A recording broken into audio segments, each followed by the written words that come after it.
मनीष समाज धार्मिक वर्ग जो माने बयस हो जाए 60 वर्ष हो जाए 60 वर्ष पर आखि की दुषा और कान को शुणा पावर कमी जाए से जगार गीता पढ़ा बुझा कष्ट हुए तेणु एवं जो साइंटिफिकली गोटे गीता बही बाहर 10 वर्ष लानी आम पाक आसला 3-4 वर्ष आम पाक आसला से आम जो बंधु प्रफुल्ल आस्था सी चाहिए यहाँ सबुआड़े स्प्रेड हो समस्ते गीता किणिकी पढ़ु पार्टिकुलरली वयस्क मैंने घरे पढ़िया पड़ोनी आ खाली बसिक शुणा कथा केमती शुणे तार सेंसर सिस्टम शुणे नुआ सिस्टम समस्त जान थे 10 वर्ष बाहर कि आम जान 4 वर्ष तले जान देखो एवं चैप्टर 1 वर्स 6-7 1 नंबर अध्याय 6 और 7 को मुझे सुने देखो पांडव की सेना के बारे में दुर्योधन बताता है कि इसमें पराक्रमी युद्धामन्यु, शक्तिशाली उत्मौजा, सुभद्रा का पुत्र तथा द्रौपदी के पुत्र जैसे महारथी शामिल हैं। इस कथा वो विरोधी सेना दल की एक समीक्षा अपने सेनापति के सामने रखता है। इसके पीछे दुर्योधन की एक खास कूटनीति छिपी है जो आगे के श्लोक से उजागर होती है। एटा 6 नंबर श्लोक सुनो 7 नंबर श्लोक आपने इंग्लिश रे पढ़ियो मते हो देखो English After observing the enemy's army, a person also takes a look at himself. Duryodhana did the same. Now he tells his commander Dronacharya, "O superior priests, now you must also know about the great warriors of my army." This statement implies that now Duryodhana wants to tell him about his gallant warriors.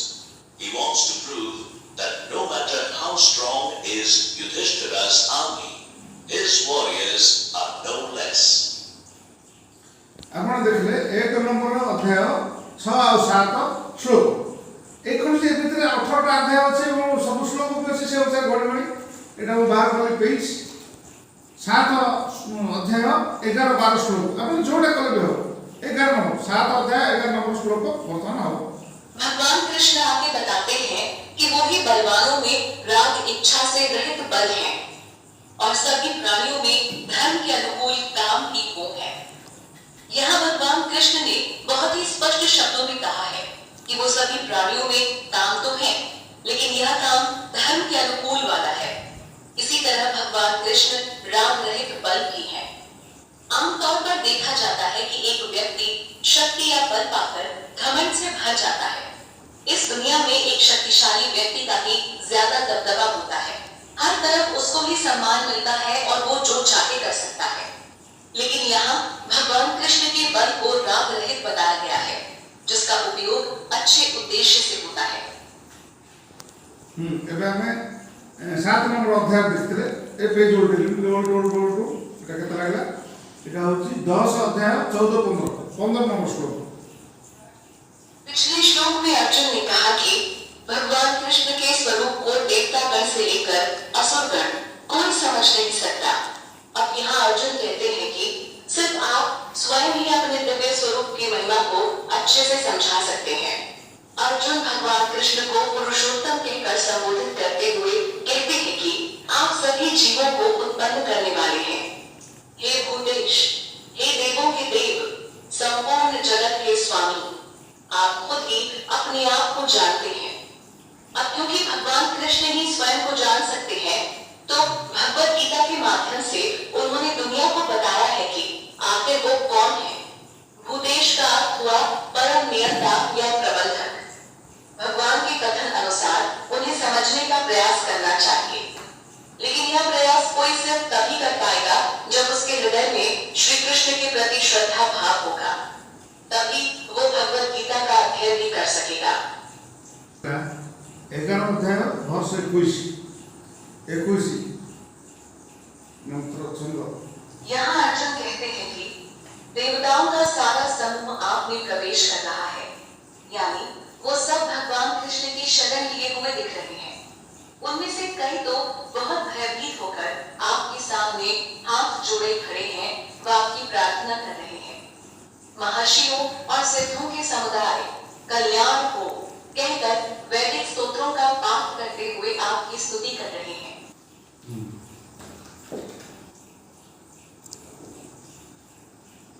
এটা আসলে chapter 12 শ্লোক 18 19 20 20টা করে भगवान कृष्ण इस श्लोक में बताते हैं कि मुझ में पूर्ण श्रद्धा रखने वाले जो भक्त तत्परता से पहले कहे हुए इस अविनाशी धर्म का अनुसरण करते हुए मुझे ही अपना परम लक्ष्य मानता है, वो मुझे अत्यंत प्रिय है। धर्म का अनुसरण से तात्पर्य भक्ति का वो सफल मार्ग जिस पर चलकर जीव भगवान कृष्ण को प्राप्त करता है और अपने मनुष्य जीवन को सार्थक बनाता है। इस श्लोक के साथ ही श्रीमद् भगवद गीता का 12वां अध्याय भक्ति योग संपन्न हुआ। इस अध्याय के प्रारंभ में अर्जुन ने भगवान कृष्ण से पूछा था कि भगवान के सगुण स्वरूप और निर्गुण स्वरूप को मानने वालों में से अधिक सिद्ध कौन है। कृष्ण ने उत्तर में स्पष्ट कहा कि जो भक्त मुझ में अपने मन को निरंतर लगाए हुए परम श्रद्धा भाव से मेरे साकार रूप की उपासना करते हैं, वे मेरे मत से उत्तम योगी हैं। हालांकि आत्म साक्षात्कार की कई विधियां हैं, लेकिन भक्ति निस्संदेह सर्वश्रेष्ठ है।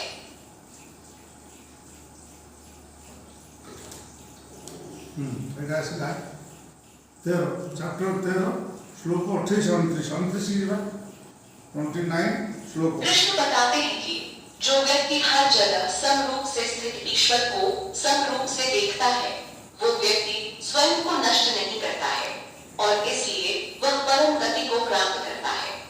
वो व्यक्ति स्वयं को नष्ट नहीं करता का अर्थ हुआ कि वो अपने मन के द्वारा अपने आप को भ्रष्ट नहीं करता।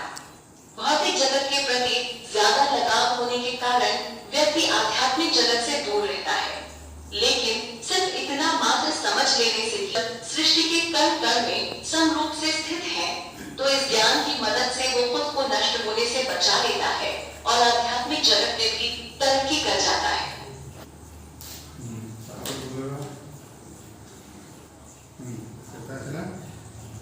চ্যাপ্টার 15 শ্লোক 3 4 4 की जगह श्री कृष्ण यहाँ बताते हैं कि इस संसार रूपी वृक्ष के वास्तविक स्वरूप का अनुभव इस भौतिक जगत में नहीं किया जा सकता है। कोई नहीं समझ सकता कि इसका आदि कहाँ है, अंत कहाँ है, और न ही यह पता चल पाता है कि इसकी वास्तविक स्थिति क्या है या कहीं इसका आधार कहाँ है। इन सब के बावजूद भी व्यक्ति को चाहिए कि वो वैराग्य रूपी शास्त्र से इस कठोर जड़ वाले अश्वत्थ वृक्ष को काट गिराए। इसके बाद उसे जीवन के मूल लक्ष्य को खोजना चाहिए, जो कि स्वयं भगवान कृष्ण है। इस मूल लक्ष्य को प्राप्त करने के बाद व्यक्ति दोबारा कभी पलटकर इस संसार में नहीं आता। व्यक्ति को उस परमात्मा की शरण लेनी चाहिए जो इस अनादि संसार रूपी वृक्ष की जड़ है। ऊपर के श्लोक में इस बात की चर्चा हो चुकी है कि यह संसार रूपी वृक्ष अविनाशी है, जिसकी जड़ें हर तरफ फैली हैं। जो भी व्यक्ति अपने मन में इसके प्रति आसक्ति पैदा कर लेता है, वो सदैव इसमें भटकता ही रहता है। अब यहाँ इस बात को कहा गया है कि व्यक्ति को फिर भी इससे बाहर निकलने के लिए कठिन प्रयास करना चाहिए। वैराग्य के माध्यम से इस वृक्ष को काटा जा सकता है जो व्यक्ति के दुखों का कारण है। व्यक्ति को समझना चाहिए कि मैं उसी आदि पुरुष परमात्मा की शरण में हूँ जिनसे इस संसार रूपी वृक्ष का वो भगवान तत्व से हमेशा हमेशा के लिए छुटकारा मिल सकता है।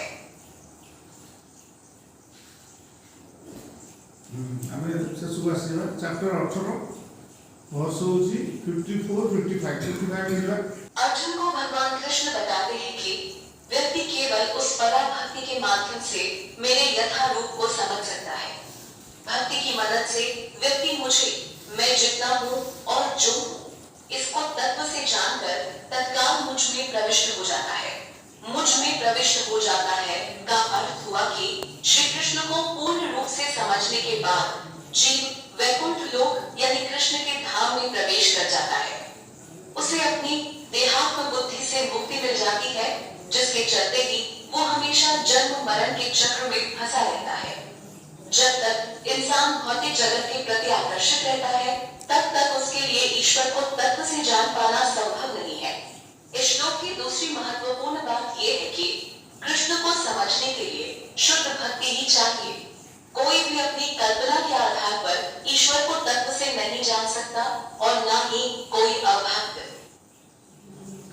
आमे 10-12 श्लोक ऑलरेडी सुनी सारे। एबे 18 अध्याय लास्ट श्लोक होची 75 18 अध्याय 75 नंबर श्लोक शेष गीतार सेटा बर्तमान सुनिबा। भगवद गीता के आखिरी अध्याय के इस आखिरी श्लोक में संजय राजा धृतराष्ट्र को कहते हैं कि हे राजन, जहाँ योगेश्वर कृष्ण है और जहाँ धनुर्धर अर्जुन है, वहीं ऐश्वर्य, विजय, विभूति और अचल नीति है, ऐसा मेरा मत है।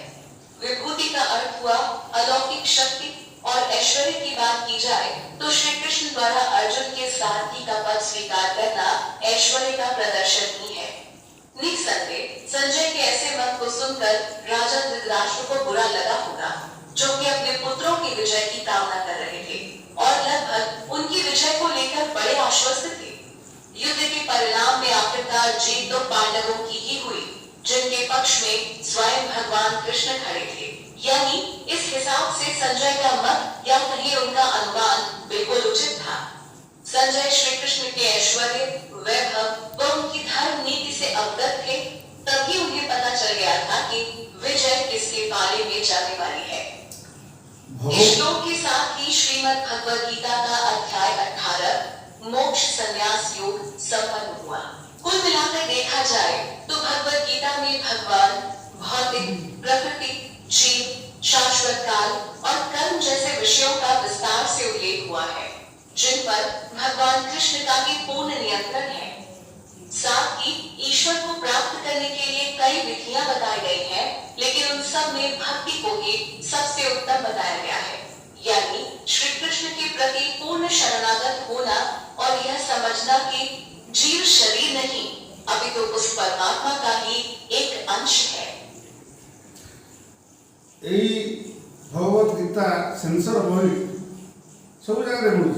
मुझे 2020 खोर्धार आनी बढ़िया मझे मझे जो समय पाँच भल लगुच शुणिक आने समस्ते एमती माने घर रखिक जो समय मिलूँ से समय कमेंट पार्टी बसिक शुणु।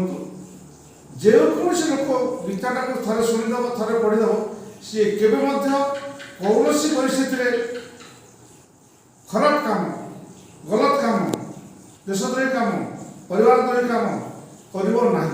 जी भी जेड़ा बड़ा दुष्ट जेड़ा चोर खुनी एक गीता भाई पढ़ीदेव पूरा से केवे भी आप भूल काम करो ना। जय श्री राम। कृष्ण कृष्ण हरे कृष्ण कृष्ण कृष्ण हरे हरे, हरे राम राम राम राम हरे हरे। जय श्री राम, जय श्री राम, जय श्री राम।